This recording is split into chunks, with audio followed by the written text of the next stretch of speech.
to the Boropolis podcast. As usual, I'm joined with Nathan, and unfortunately, we are 2 episodes into the new season, Nathan, and we already have a defeat to talk about. It wasn't really in the script, but I mean, usually I'd ask you how you're doing before we sort of jump straight into the football, but I'm guessing most of your excitement over the past week has been leading up to the football, and then the football's let you down. Yeah, massively deflating watching that yesterday, but sort of expected it as well, with it being the first game of the season. Boro possibly not in the stride yet. I mean, I hope they're not. And yeah, with a few players away from being at full strength, sort of expected how it went yesterday. But yeah, other than that, I'm all right. What about yourself? Yeah, I'm very much the same, as I'm sure so many people will be. It was that sort of week leading up to the start of the season is always just so exciting. I mean, I tuned into the Southampton game on Friday night, and it was like Christmas Eve, and I was thinking, oh, it's so good to be back. I mean, 3 months down the line, there's not a chance I'd be watching Sheffield Wednesday versus Southampton on a random Friday night. But I mean, on Friday, it felt like El Clasico, to be honest. But yeah, all of the excitement built up, and then, dare I say, typical Boro were ready to ruin my weekend, which they haven't quite ruined it, because I'm not going to go too overboard, but I would have preferred it somewhat of a positive result. But obviously, you can't have everything. And I'm not going to lose my rag yet, Nathan. But yeah, with that being said, I think it's probably best we just get straight into the game, to be honest, because like, if you've listened to this podcast previously, when it comes to defeats, we usually sort of start on a somber note, try and just, I guess, speed run through it, and then try and forget about it as soon as possible. So yeah, let's try and do that, and add a bit of analysis and our own opinions, I guess, Nathan.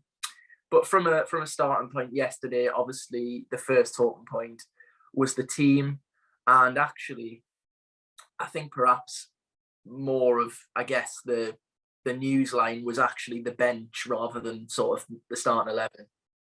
Yeah, it was. I think that we all sort of knew what the starting 11 would be, based on last week against Auxerre. And the bench, as you say, was the talking point, with Johnny Howson back on the bench, Josh Coburn back on the bench, and of course, a certain Chuba Akpom also back on the bench. These 3 players haven't really had a pre-season because of injuries, as we do know.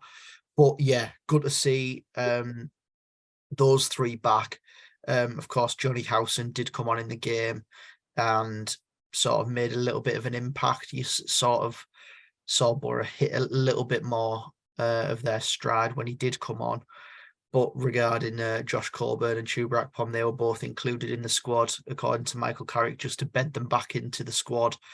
And sort of he knew that they wouldn't play a part, but he wanted them to be sort of bedded back into that squad. So yeah, good news on that front. Hopefully those 2 won't be far away.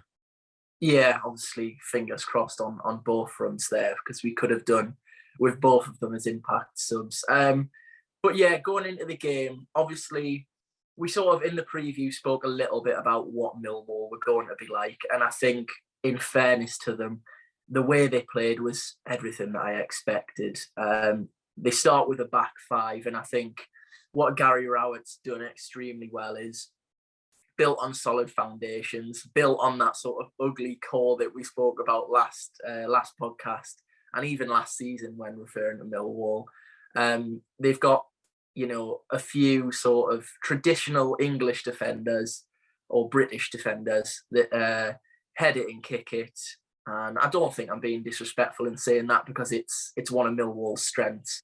They are rock solid at the back, but they have added that sort of little spark of end product, and that little spark of dynamism up top. And quite interestingly, the little spark in the first half for the majority of Millwall's attacks was certain Duncan Watmore, Nathan. Yeah, he was very bright, and I think that's what we come to expect from Duncan Watmore. We know that when he's on the pitch, he provides a spark. He provides that bit of pace and injects a little bit of wanting to be on the front foot, I suppose. He tries to get at players, and he was doing just that, dragging Millwall forward. In fairness, he was probably one of the most exciting players on the pitch yesterday. And yeah, of course, we had a little bit of a funny moment as well when he did go off the pitch in the second half, where he walked towards the Boro dugout and then sort of turned back round and went to the Millwall dugout with his head in his hands, which was kind of funny. It was probably the lightest part I of the had day. him from a Middlesbrough perspective, really, wasn't it? Yeah, it was nice to see Dunk get a good standing ovation as well. Of course, we didn't really get that last season with him being shipped off on deadline day, but yeah, he was very bright for them in that first half, especially. And yeah, as you say, Millwall, we sort of knew what to expect from them.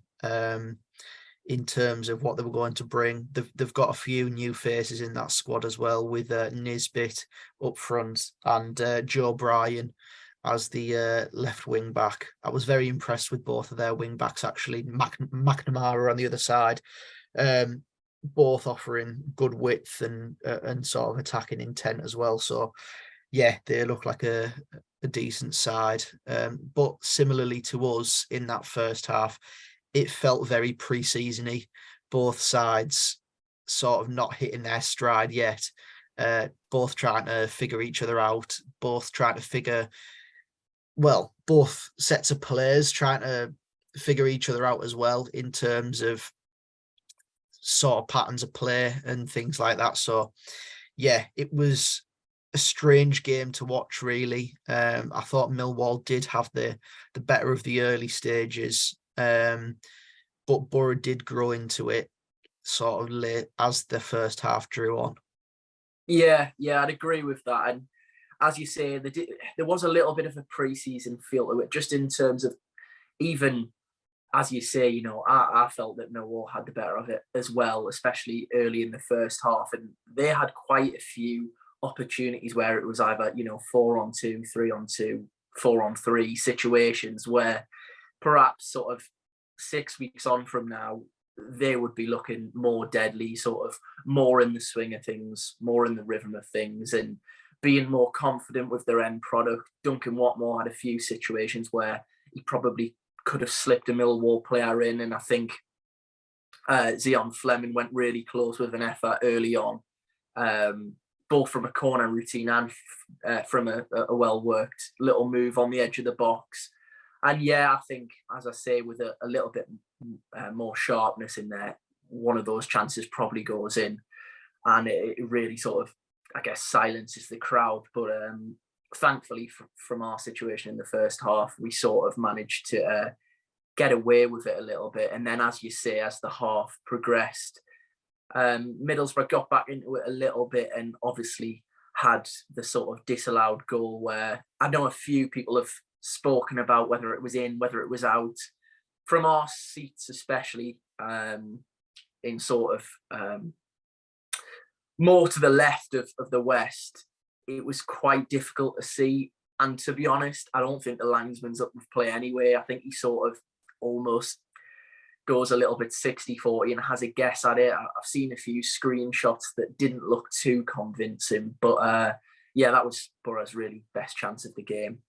Yeah, it was. And sort of disappointingly on that, the fact that that's our best chance of the game is sort of all that needs to be said, really. It wasn't really a well-worked opportunity. It was sort of a ball over the top that sort of drifted out of play. Crooks tries his best to keep it in.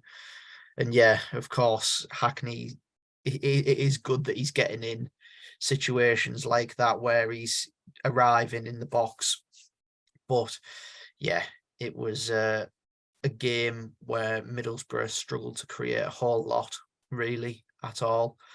There was another one in the first half that was probably equally a decent chance, where the ball sort of got cut back and Crooks was just arriving, but he was just too late to the ball and it got cleared away. But yeah, it wasn't the best game for Middlesbrough in terms of chance creation.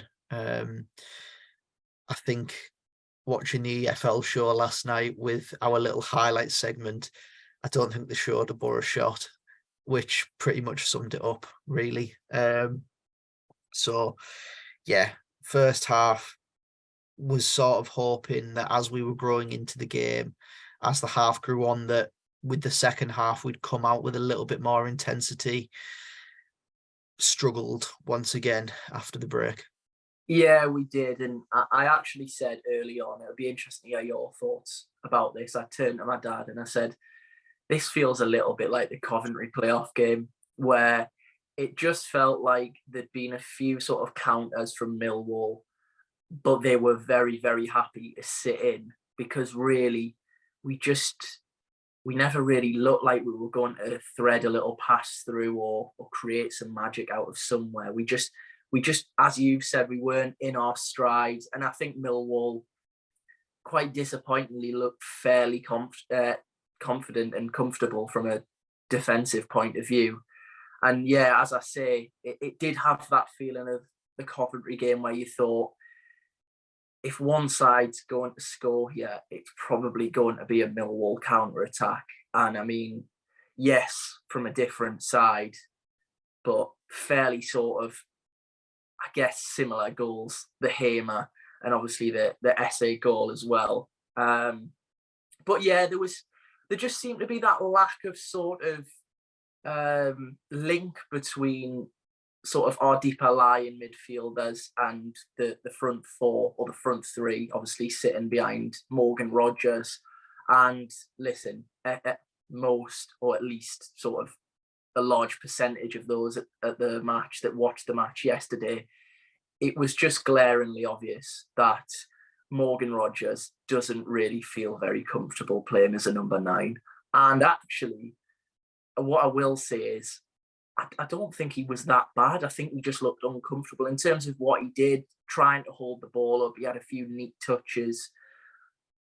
I think he'd done okay from what he had to do, but really it's just not his game to be sort of almost trying to hold the ball up and link things together. And as much as I love him and we praise him so much on this podcast, that number 10 role for Matt Crooks just didn't really suit him yesterday. I think we're so used to seeing Chuba drop deep, get into little pockets, get on the half turn and really link things up. And actually, the game just seemed to pass him by a little bit. And yeah, I think with sort of the lack of link between the midfield and the forward line, and also I felt that the two fullbacks, especially, obviously, I think we all expected it, but the first time really yesterday where we realised, right, we don't really actually have much of a threat from the left when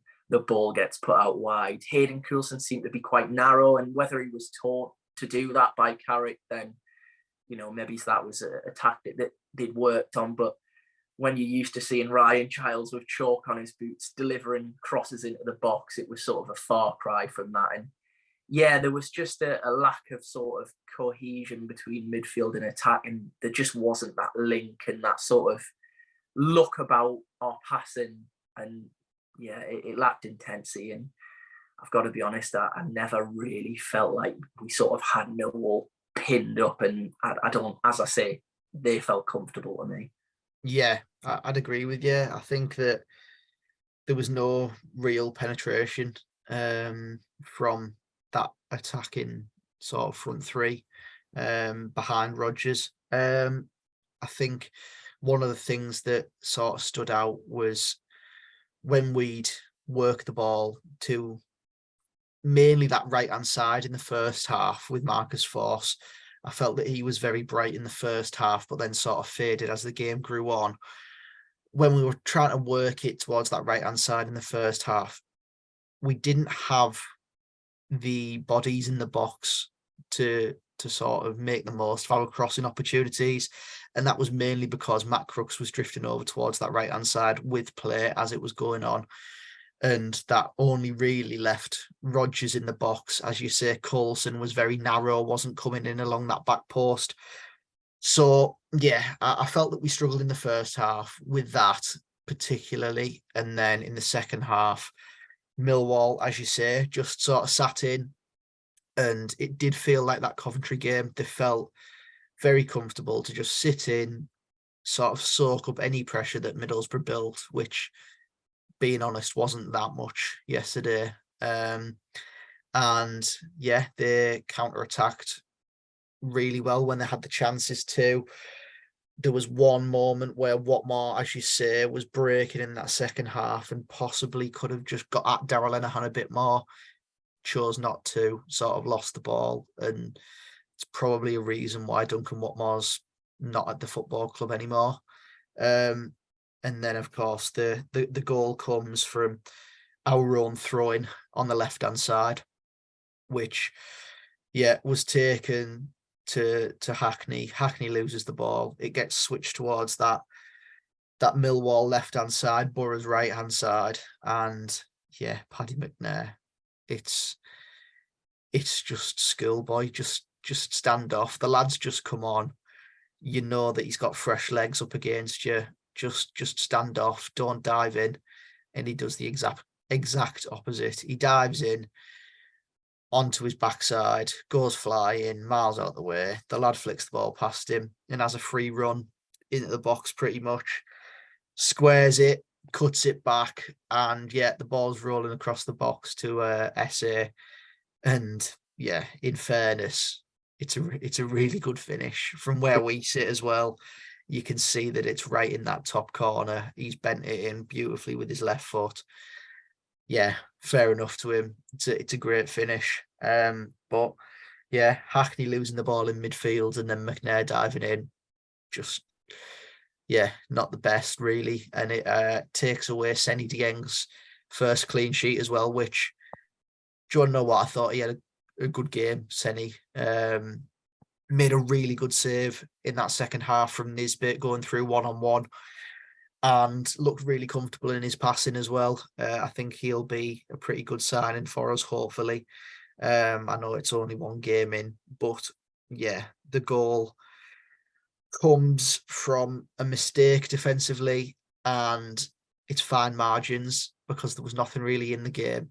And going into the game yesterday, I'd have happily took a point looking at who were playing in terms of where they finished last season, just outside the playoffs. They've possibly strengthened a few different positions on last season.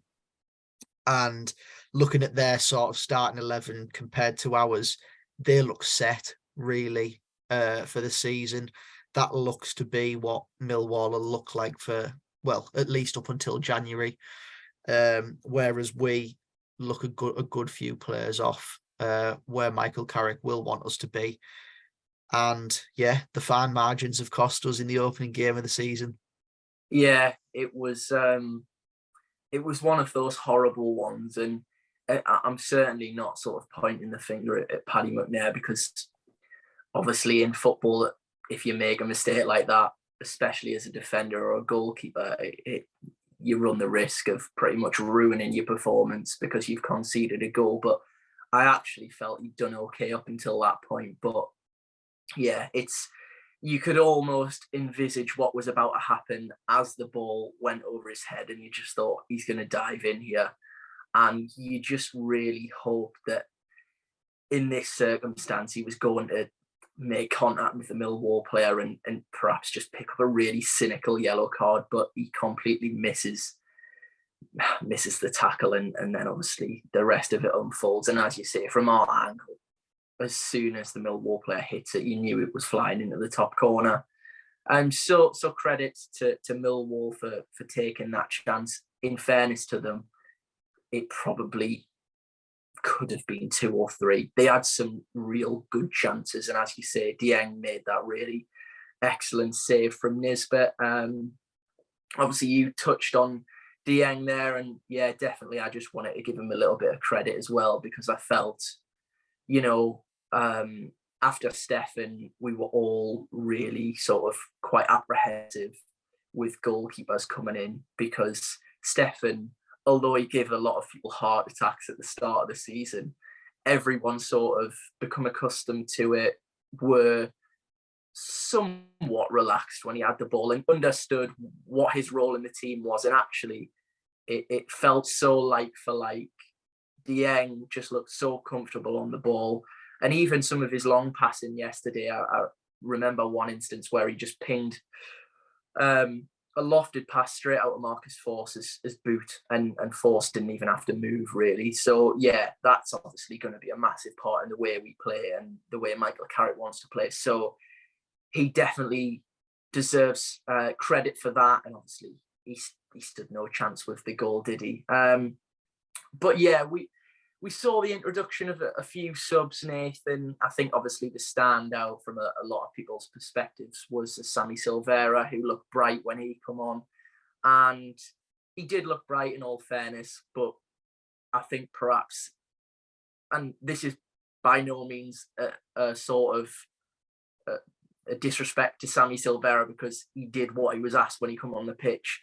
But I think it almost made him look better because of how poor we had looked in sort of the attacking transitions and in attacking positions, because we just looked really devoid of ideas, and that little bit of pace and trickery from him really caught the eye. So, yeah, you know, it'll be interesting to see if he comes into the team. I think obviously we'll move on to Huddersfield a little bit later, but yeah, a special mention to Silvera. And then in terms of other personnel, Nathan, there was quite a lot of criticism sort of thrown down Barlassa's way. And I don't want to cause any sort of pile-on, because, I mean, in fairness to him, yes, he hasn't sort of, you know, impressed in the way that certain people were hoping for so far, but he's also had very limited minutes. He's had a few substitute appearances and the odd start. I think that was his third start altogether.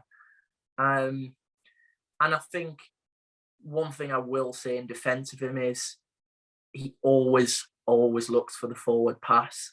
And actually, I saw a really interesting stat yesterday, which was that I think Hackney had a pass completion percentage of 86%, and Dan Barlassa's was 88%. And if you'd have been at that game, you would have thought that is complete nonsense. But because of the fact that Barlassa is constantly trying to pass forward, he's trying to pass through lines and pass through bodies. When they do get cut out, they really put us in some sticky situations, whereas sometimes Hackney will just go square instead of trying to play through a line. So I can understand the criticisms, but also I wanted to sort of almost back him up a little bit, because we've seen in that Rotherham team what he can do. His assist record, his sort of ability to pass through the lines and start off attacks. But yesterday, there was somewhat of a pile-on, and I did feel a little bit sorry for him, I'm not going to lie. Yeah, I think that both, well, probably all actually, of our midfielders, in terms of the players that play in that too, whether it be Hayden Hackney, Johnny Howson, Dan Barlassa, anyone that's playing in those roles is instructed by Michael Carrick to try those passes that Dan Barlassa's been trying yesterday, trying to pass through bodies, play through the lines and get us going on the front foot to our attacking midfielders, who will hopefully be on the half turn looking to get forward. And when it comes off, it looks brilliant, but when it doesn't, it also looks incredibly poor, and it puts us in sticky situations, as you mentioned there, Chris. And that came across quite evident yesterday, with sort of when it did work and it did go through the lines and it did sort of get to the feet of either a Marcus Force or a Matt Crooks, then it's sort of, they didn't go on to do anything with the ball. So it didn't look like it was that much of an important pass. Whereas if you had, I don't know, Chuba Akpom then gets the ball in the half turn, drives forward and gets a shot off, then it looks like, oh, well, do you see that ball from Barlaser? Then, yeah. So, yeah, I think they'll still be encouraged to try those passes through the lines. And, yeah, hopefully more of them come off for Barlaser and, yeah, people stop getting on his back. Yeah, it's obviously it's early on, and I know obviously the frustrations come from a lot of different situations, and of course, as we say, those sort of passes, because they are very intricate passes, they stand out more because they leave you in positions where sometimes, if they do win it back high up the pitch, it creates almost an immediate overload in terms of Millwall's attacking transition. But yeah, my sort of concern, and I guess I don't want to label it as anger, but my concern yesterday wasn't so much individually with certain members of the team. It was more, you look at Morgan Rogers. We've spoke about it. It's a talking point amongst all Middlesbrough fans. He's clearly not a number 9, and that's no fault of his own. Obviously, there's the whole debate of perhaps switching him and Marcus Forss around, which Michael Carrick just seemingly doesn't want to do. He clearly views Forss as a right midfielder in his formation. And don't get me wrong, I think he's really effective off the right, but he's really effective off the right when you've got a goal scorer, a number 9, a natural sort of player, fox in the box in your system like we had with Cameron Archer. In this situation, you sort of look back and think, well, this doesn't make any sense because we have, I guess, more of a natural striker and more of a natural winger. Why wouldn't you swap them over? But I guess that's down to sort of Carrick's view on Forss more than it is Rogers. So that's sort of one area which stood out for me. But yeah, a lot of people just come away from the game yesterday and thought, I'm going to try and keep on refreshing Twitter and hope that we've signed a striker and a left back, because it comes back to recruitment again. As soon as the full-time whistle went, probably even before that, Nathan, the conversation had already turned to recruitment and the players that we needed to bring in, because obviously a really good point that you made. If you looked at both starting 11s yesterday, Millwall are set for the season now. They might bring in a few bodies, but their starting 11 probably isn't going to change now until January, with the exception of a few tweaks here and there. Middlesbrough starting 11 could look completely different, or certainly sort of 3 or 4 players away from what it will do by the end of the month. And listen, it's easy to jump on the backs of the recruitment team. And I don't want to do that because they've still got a decent amount of time to go out and address those problems. But I think the concern comes from people thinking, well, are we just going to sort of throw a month of the season again where we haven't been quick enough to act? And obviously, we'll speak about Chuba Akpom and Ryan Giles when we speak sort of more in depth about transfers. But we now know, or supposedly now know, the situation as to why the left back or first choice left back isn't in the building now. And with the striker, it's always going to be a difficult deal. It's always going to take time because we're looking for someone to replace Cameron Archer. That's probably going to be either a real standout loan deal or a real sort of bigger fee. And from what the Gazette have said, it seems like there is a set aside amount of the transfer fund that is going to go at that number 9. So yeah, it raised a lot of questions about recruitment, Nathan. And I think that sort of nicely transitions us, because leaving the stadium yesterday, my sort of worries were more about recruitment and what's yet to come rather than the actual performance as such. So Nathan, on recruitment, obviously it's been quite the week in terms of speculation and something blowing up. Obviously, Chuba Akpom, it's a saga that has gone on really since the end of last season. We all worried that people and teams higher up than us would come in and make offers for Akpom. And as of now, it doesn't look as though that has officially happened yet. But obviously, going back earlier in the week, I think we should address it. We, as a Middlesbrough news account, we obviously try our best, and it's not always possible to be the first and the most accurate to re-report the news. We never ever claim any of the news as our own, and there is a reason why we put the quote at the bottom of the tweet. It's always in the brackets with a link or a Twitter handle of the source back to, its original source. Now, during the week, obviously, we shared something from a different source, and to the surprise of us, Nathan, Chuba Akpom quickly acknowledged it, to which people immediately sort of piled on and said, well, you've lost all your credibility, you've been made to look mugs here. And it is incredibly frustrating for us because, one thing we should say is we have done and still don't earn a penny from doing any of this. Our sole reason for doing it is out of enjoyment, firstly, but also to, put all of the news in one place for fans like us, like we are fans. And yeah, we are re-reporting news. We aren't claiming to have inside knowledge. And it was a little bit disappointing, I can't lie, to see so many people sort of almost getting on our backs a little bit. And, I will also say that I've done a journalism degree myself. Nathan, so have you.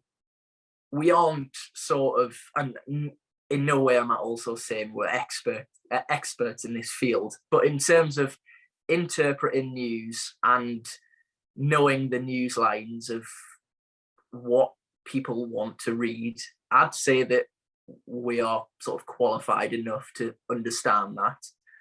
And I will also say I have so much respect for, whether it be a local journalist or a national journalist or Fabrizio Romano, I have so much respect for any journalist that puts the neck on the line and says, this is going to happen, or this is what I've been told.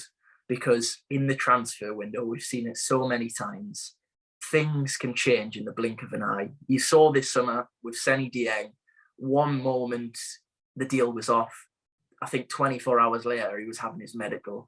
So you can be made in certain situations to look a little bit silly.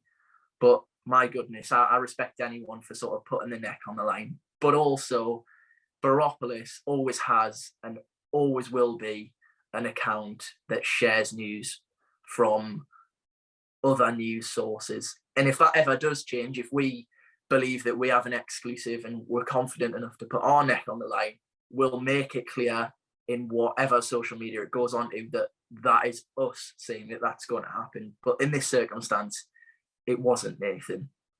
No, it wasn't. It's a funny old situation where we run a Twitter account that is exactly what you said it is there, Chris. We re-report the news. It is the Twitter account that brings all your Middlesbrough transfer news and all your Middlesbrough news all in one place. That is the aim of the account, really.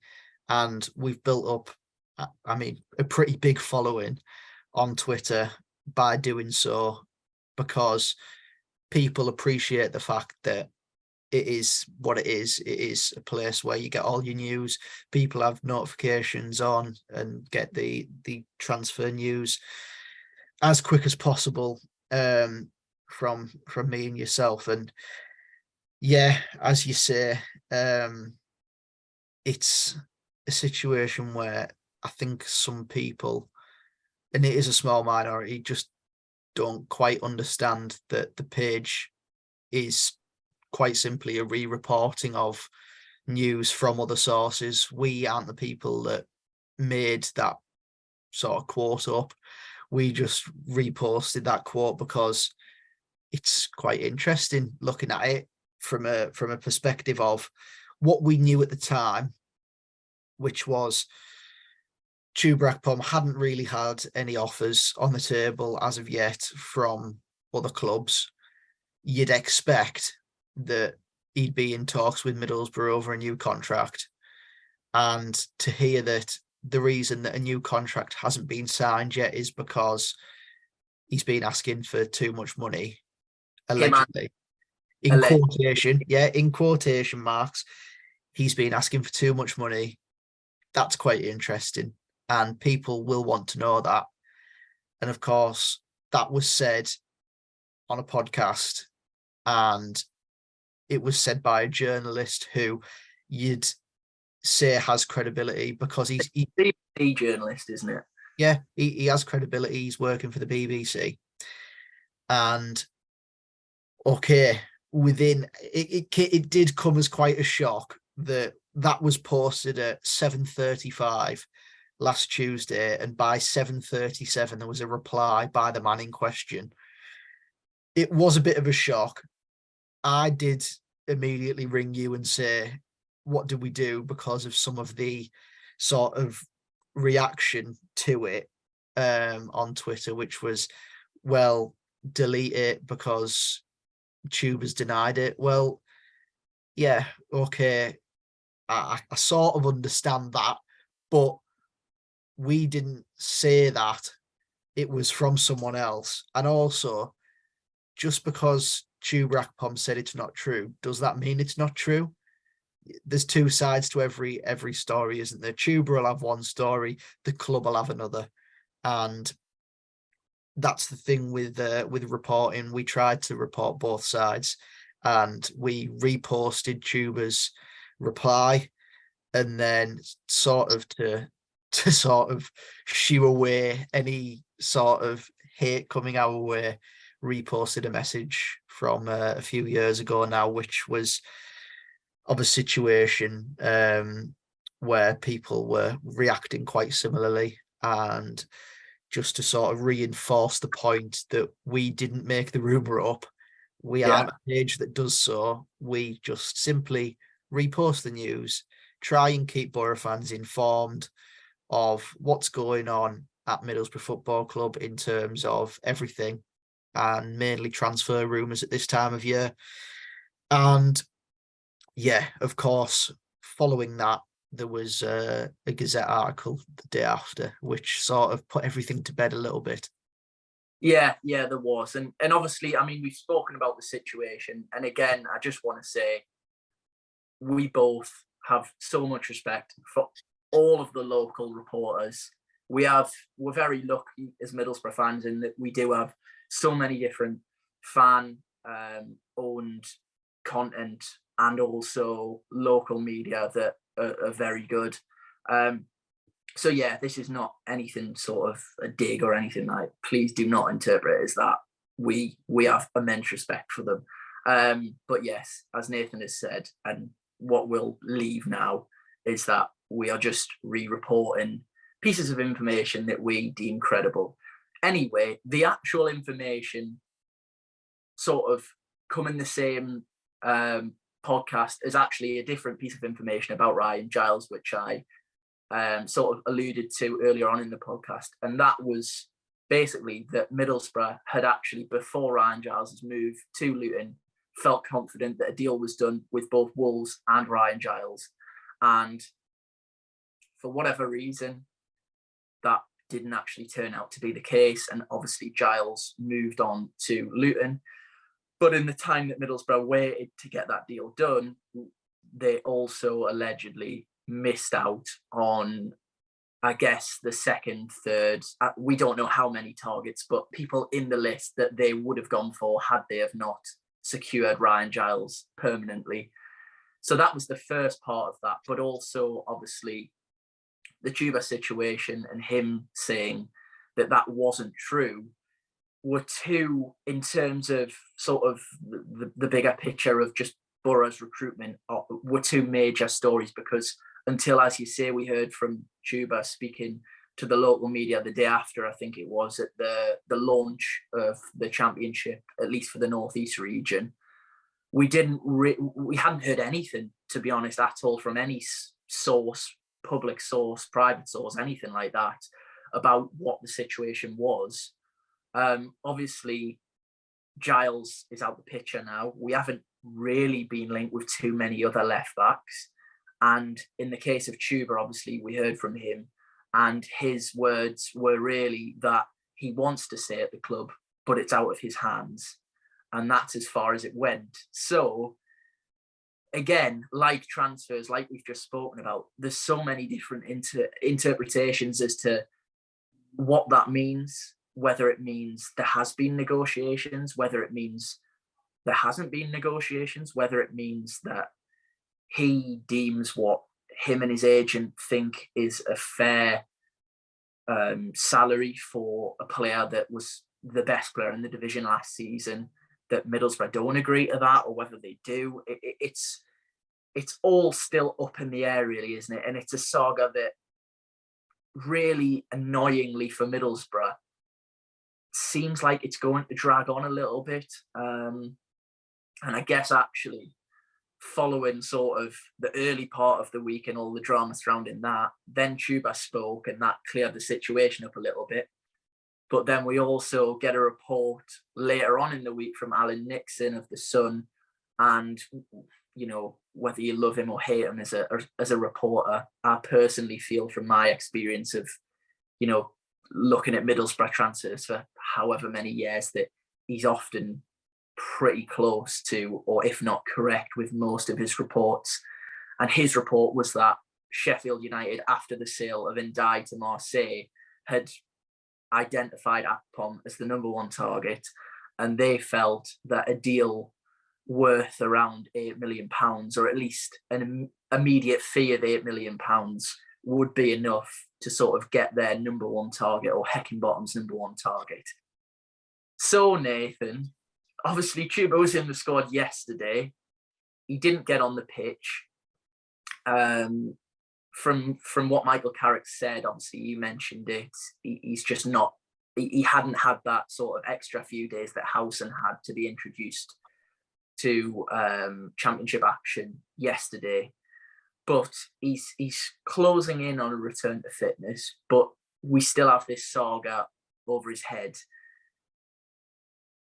Where do we go from here, and what sort of implications do you think, in your opinion, and I'll offer mine as well, do you think this situation is going to go, and I guess how would you like it to unfold as well? Well, I think it's a very, very complicated sort of situation, this one, because you've got a player who, of course, in the immediate short term, has just come off the season of his life.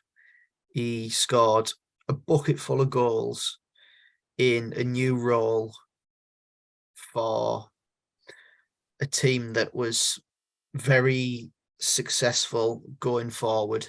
But prior to that, you have a player who was a number 9, who had a very wishy-washy record in front of goal, who had been here for 2 years prior, had played in his first season, and then was deemed sort of surplus to requirements in his second season, was shipped back out to a former club abroad, came back, was deemed surplus to requirements again, and then came into the team sort of fortunately because of failings in recruitment, and with 1 year left on his contract, I think that's important to say, with 1 year left on his contract, had the season of his life, scored a bucket full of goals, and has now found himself in a position where he's now a wanted man again when he needs a new contract somewhere. And that, I think, is what Boro will be looking at, that he's been here for 2 years prior and didn't pull up any trees. in the season where he needs a new contract, he's pulled up trees massively. I think Steve Gibson will be looking at him thinking, I invested £3 million in you and you've only shown up in the last year of your contract. And he probably will think, yes, I'd like to offer you a new one, not on massively improved terms because of the fact that he's now an extra few years older than when he first received this contract. He didn't do anything in the first 2 years of his contract. And who's to say that once he does get a new deal, he goes back to the former Chuba Akpom that doesn't score goals? I think that is the way that Middlesbrough will be thinking currently. Yeah, that he's had one season where he's been the star man, and they'll be thinking, can he do it again? I don't know. And that is the thing. Do you reckon Chuba Akpom thinks he can do it again? It seems like he's the type of person that would back himself, but I think everyone will have doubts in themselves. Yeah, I think it's an interesting sort of view of it, I guess, and I hadn't really thought about it in that way, in terms of it's more of a calculated gamble that Chuba Akpom's value was never going to be higher than what it is currently.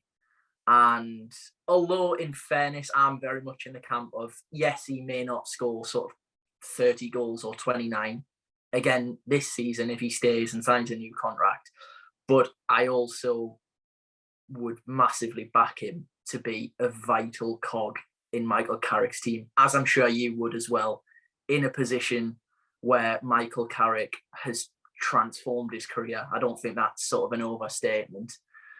And look, I think at the moment, it's sort of, for me, and this is my opinion, feels as though Chuba Akpom's situation is having a bigger impact on the recruitment as a whole. Because if we do get, say, £10 million up front with, I don't know, £4 million in add-ons, let's say, for example, then that gives Kieran Scott a lot of money to work with to find the players that we are going to need. But then you also, on the other side of the coin, have a big gap that is the shape of Chuba Akpom to fill. And for me, at least anyway, I think the Ryan Giles situation may have sort of been a little bit different. Perhaps that is genuinely a case of the club were confident and it didn't go that way in the end. And we've missed out on targets because of that. But certainly higher up the pitch in terms of a number 9, it just feels to me that the club can't really sort of commit to going out and spending, let's say, £7-8 million on a striker until they know what's happening with Chuba. And I hope I'm wrong in that. I hope we can have Chuba sign a new contract and go and spend big on a striker, or bring in a really impressive loan. But at the moment, it just feels like both sort of situations are having an effect on each other. And personally, I'd like him to stay. Again, I'm confident that even if he doesn't score 30 goals, he's one of the better players in that position in the whole of the division. But again, I've listened to a Sheffield United podcast today with the owner of the club, and the owner of Sheffield United spoken about the manager, Paul Heckingbottom's top target, which doesn't quite fit in their recruitment plan of signing younger players. But they are willing to sort of divert from that for the manager's number 1 target, which is a little bit older and happens to be quite a bigger fee than what they've paid for any of the other additions in the summer. Now, to me, adding the numbers together certainly feels like he's talking about Chuba Akpom. I think we now know that if he's going to go anywhere, it certainly seems like Sheffield United are at least going to test Middlesbrough's resolve, whether that be in the next week or so, or whether we even ever find out about it, I'm not sure. But it feels like that to me. And yeah, I think it's easy for me to say this because at the end of the day, Chuba sort of has the strong position in negotiations from a club perspective, because he can say, well, I can wait until January and negotiate with people, because if I say I'm not going anywhere now, you're not going to play me. Yeah. Or you can wait until the end of the season and then perhaps move on a free and get a great contract elsewhere. And then Middlesbrough are left with nothing. And it needs to be nipped in the bud sooner rather than later, because the more it rolls on and the more it, in my opinion, again, affects the rest of the recruitment, it's only going to have a negative impact on the squad as a whole. And yeah, it's a situation that needs resolved. I mean, Nathan, it's difficult to say, obviously, and you know, I don't think it's as easy to say, well, yeah, we should sell him, or no, we shouldn't, because we don't know the finances behind it. If it was £8 million, I'd say, well, probably not actually. But if it's sort of upwards of 12 million, let's say, then it becomes a little bit different. But what sort of price would you be looking for, and when would your opinion perhaps switch in terms of if it meets this number, then yeah, I'd maybe consider that offer. Well, I think that it's sort of a situation where it's all well and good, me and you saying our sort of valuations of him, but it was said in the Nixon report that our valuation at the start of the summer was around 15 million, and with nearly a month to go of the window, it's seemingly sort of nearly halved this 8 million sort of quote. And do you want to know what? Although 15 million seems a lot of money, and it seems like that is put there as a figure to sort of scare off teams, I don't think that was ever a fee that was ever going to be discussed. I think 10 million is wishful, I think, for a player in the final year of his contract, who's 28, hasn't done it anywhere in the past apart from in the last season. I think that from a Sheffield United perspective, they've been promoted to the Premier League. Their owner wants to sell. Everyone knows that their owner wants to sell. They've just received a fee for Ndai, who is their best player. I think that's fair to say. Oh, sorry, who was their best player. And with them in the Premier League, they need to go out there and look like they're at least going to try and do something. And really, they're going to try and look from the division below. What's better than signing the best player in the league from last season for a supposed cut price? I think that whether he would succeed there or not wouldn't even matter to their owner.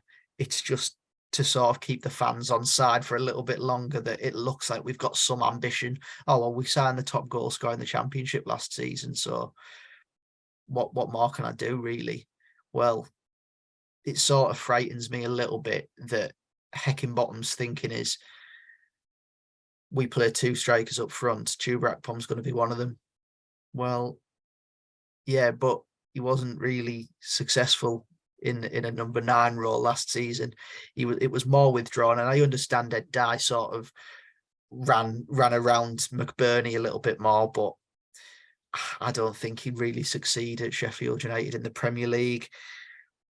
But I think that Middlesbrough, as I did say, although I am trying to play devil's advocate a little bit with that view, I do think that's the way that Middlesbrough will be thinking, and the reason why nothing has gone on so far with a contract at the football club for Chuba Akpom.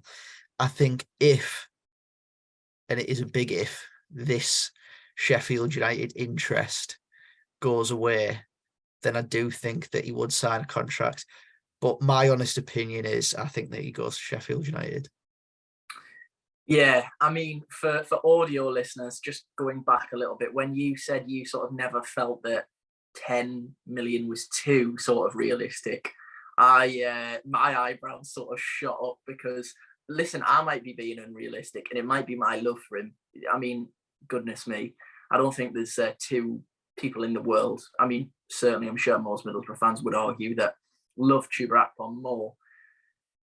I personally feel that if we got anything below the 10 million mark, it would be a travesty. Yes, he's in the last year of his contract, Nathan, but he's just come off the back of scoring pretty much 30 goals. And I mean, you saw what he did also at Sheffield United away. And I think it sounds ridiculous. That probably bumps his price up even more because he's done it in their own backyard.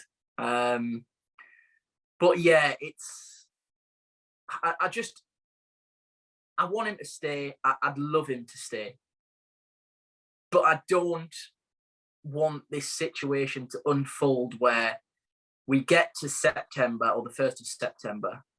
We've perhaps brought in a subpar striker and left back and then felt, well, actually, we sort of filled two gaps with two okay loans, which, in fairness, aren't ideal as such because then we're just back to square one again next season.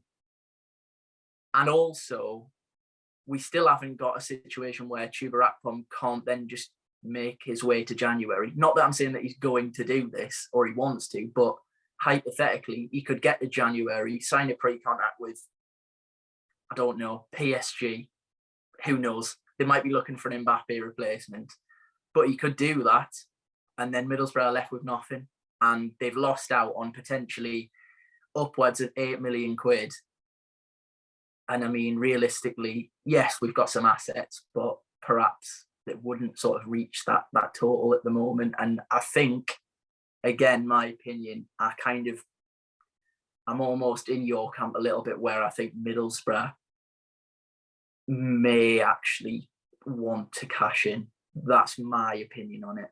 Yeah, well, I think it is important that I do say that I would want him to stay at the football club. Looking at yesterday and the way that we played and seeing Matt Crooks in the tent, it's nothing on Matt Crooks, by the way, because I love him a lot. But you could see that you can just see the difference when Chuba Akpom's in that position to anyone else, really.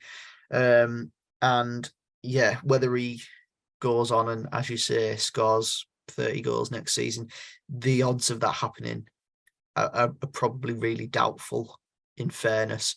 But what he offers is really important.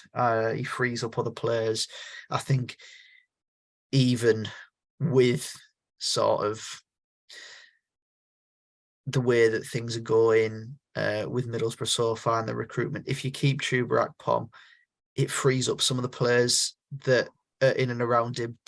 There'll be teams that come to the Riverside and still put two players on Chuba Akpom, and that frees up others, and it perhaps gives more joy to them. And yeah, we may see a few more goals if he did stay from other areas, from a Morgan Rogers or a Marcus Force or a mystery number 9 that we haven't signed yet or being linked to.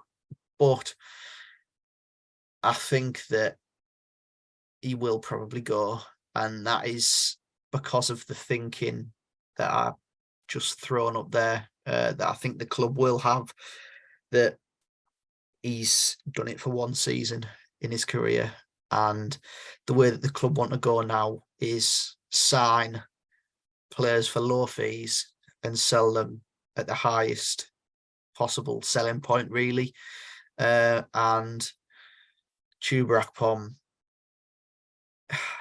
hasn't done it consistently enough yet, because I do want to caveat it with a yet, because if he stays and signs a new contract and scores 20 goals, then you sell him for 20 million next season instead of 8 or 9 or 10.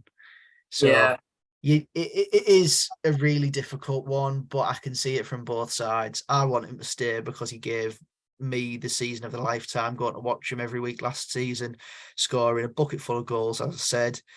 and hearing him in his post-match interviews and seeing his relationship with Michael Carrick, I really enjoyed watching that, and that is what I pay the money for as a fan, because I love watching good football, love watching the players play in a positive environment, and I love watching my team win, and he was a massive part of that last season. So as a fan, yeah, I'd love Chuba Akpom to stay, but I don't know if I can see it quite yet because of the reasons that I have mentioned. Yeah, and perhaps, I guess, still part of the recruitment conversation is that there's been some sort of conversation around whether actually, they're too slow, whether they've waited. But I think from the Chuba and Giles situations, and as we've alluded to, I think those situations as two players have affected everything else, really, from the outside looking in. And actually, what I would say as well is, if Chuba does go, probably for the first time in a while, I'd feel quite confident that Kieran Scott could identify replacements for Akpom, and obviously still yet for Giles as well. So yes, it's not ideal, the situation, but it certainly needs to be resolved. And look, the sooner the better, really, one way or another for me. I think timing is just so key. And to be honest, Nathan, I think we've sort of covered the recruitment conversation as much as we can do in the Akpom situation. Obviously, on transfers and recruitment, a striker has left the club, Matthew Hoppe. Just quickly touching on him, gone back to America as part of a loan deal, which has an option to buy.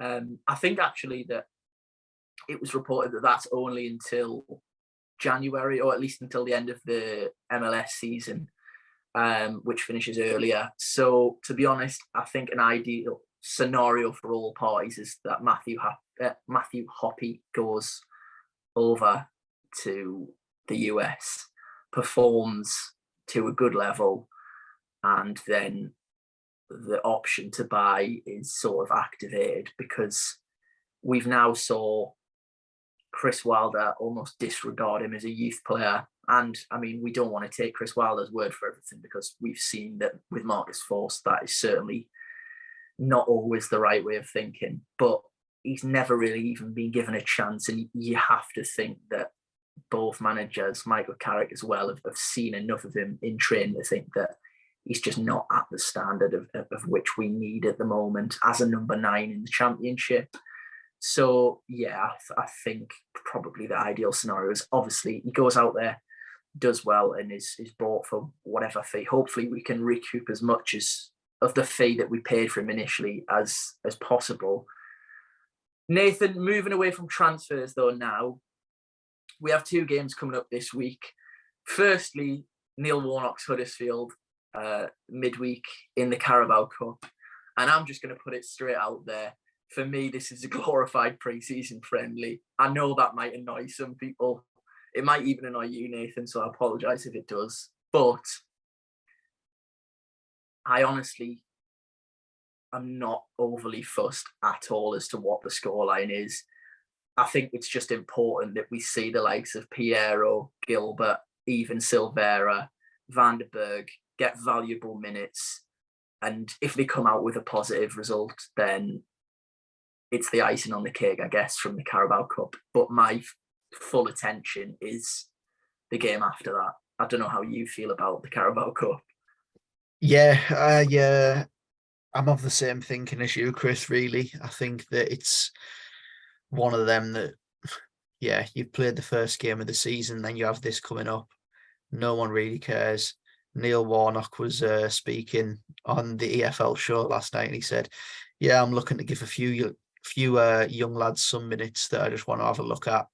He sees it as a pre-season friendly, doesn't really care. We play Huddersfield literally in less than 2 weeks' time at home in a league fixture, which will be the more tasty one, the one where he'll want to continue his ridiculous record against Boro. But yeah, it's one of them where hopefully we win the game. Hopefully, from a selfish personal point of view, Lincoln win their game at Notts County, and then we get Lincoln away in the next round. Whether that happens or not, it's probably not going to happen. So, yeah, not really that bothered. I still might pay the £10 and watch it on iFollow just for the crack. But yeah, the big ones, Saturday dinner time, 12:30 kickoff. You'll be there, Chris, in that away end, singing your heart out as Boro travel to Coventry to play them for the millionth time in a few months. And yeah, I'm just going to throw one question out there for you. How fearful are you? To be honest, Nathan, I'm terrified, and that's my most honest answer I can possibly give. Listen, if you're a long-time fan of this podcast or the YouTube channel, whatever you've followed, I myself lived in a house with a Coventry fan through my 3 years of university. Nathan has since become friends with this Coventry fan. So actually, we sort of hear more about Coventry than sometimes we do about Middlesbrough. And that's annoying enough. Never mind the fact that they beat us in the playoffs and we played them about 67 times towards the back end of last year. So, I mean, there's obviously the sort of personal point of view, but in terms of just Middlesbrough versus Coventry and hoping that my club gets a positive result, I'm still terrified because I have seen Coventry quite, I don't want to say unfairly, but unjustly lost today against a strong Leicester team. Keenan Dewsbury Hall, who is, by the way, far too good to play in the Championship, has basically just given Leicester 3 points on the opening day of their campaign. And if it hadn't have been for him and some missed chances from Matty Godden on Coventry's side, I think Coventry would have got 3 points, and a convincing 3 points, and really would have been the talk of the weekend, I guess, because they looked for the large part just as impressive as what they did in the playoffs. Resolute, willing to defend, love a counter-attack. Obviously, the big talking point over the summer is Victor Gyökeres has departed, and they have spent pretty much, if not all, then the majority of the fee that they receive for him on new players, new attacking talent, probably as a whole made their starting 11 better. And listen, it's going to be a very big crowd in an away ground where Middlesbrough historically have performed horrendously. It has all the makings of a terrifying afternoon for me sat in the away end, Nathan. Yeah, as you say, they've invested that Gyökeres money really, really well. Of course, they had a lot of loan players last season as well as us, and all of them have gone, and they've replaced them really well with players that fit in their style of play. Yeah, and of course they've kept Hamer for now, which is a little bit of a worry if he plays next week, although he did go off at 70 minutes today. So here's to hoping he's injured for at least a week. So yeah, but they've got two centre forwards in Ellis Sims and Haji Wright, who between them have cost around 20 million quid.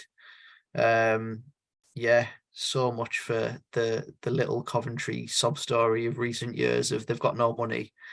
But yeah, new chairman as well. I think that is important to mention. But yeah, it'll be a very difficult test going there at 12:30 on Sky. Yeah, I think that, okay, when I said how fearful I did mean from a personal point of view, but also from what we saw yesterday and what we've seen from Coventry today. They were the better side in that game against Leicester.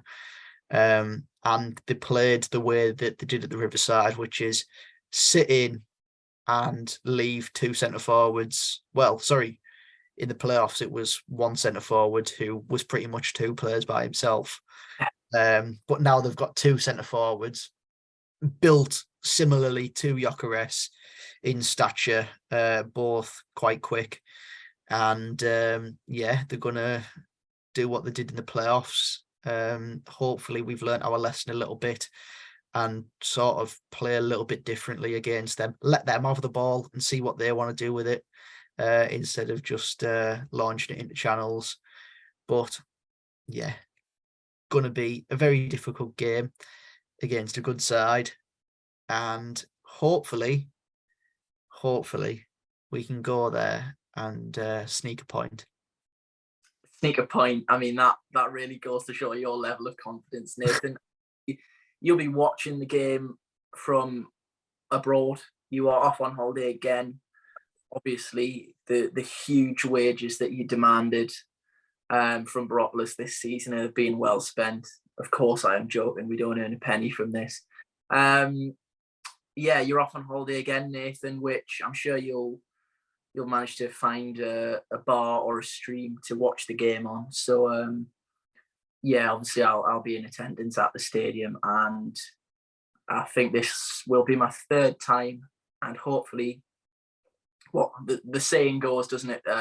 Third time lucky. Hopefully that is the case. I mean, for Boro, it's probably the 100th time lucky, because I don't even think we've ever won at that ground. We haven't ever won at the Rico or the CBS, whatever you want to call it. And also, Coventry's first win at the Riverside was the playoff game. So both sides had a horrendous record at each other's ground until the most important game between the two, which of course Coventry won in typical Boro fashion.